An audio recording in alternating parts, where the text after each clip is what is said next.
பார்வதியா ஈஸ்வரியா அம்பிகையா சண்டிகையா சுலினியா மாலினியா நரணியா புரணியா மசானியா வெக்காளியா பஞ்சமியா பைரவியா பஞ்சாலியா மஞ்சாலியா மகாளியா வேதாளியா யாரென்று கேளுங்கம்மா எங்க தாய் நின்ற மலையனூரம்மா.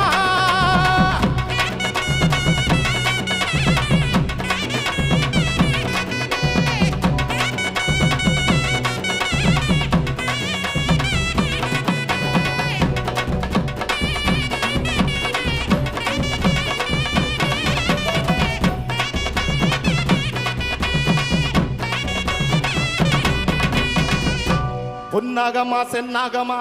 ஆவேசமா வாராளம்மா ஈசான மூலையில ஏகாந்த வேளையில வேதகியா வித்தகியா பூதகியா பூசகியா அந்தரியா சுந்தரியா சங்கரியா சாம்பவியா காமாட்சியா மீனாட்சி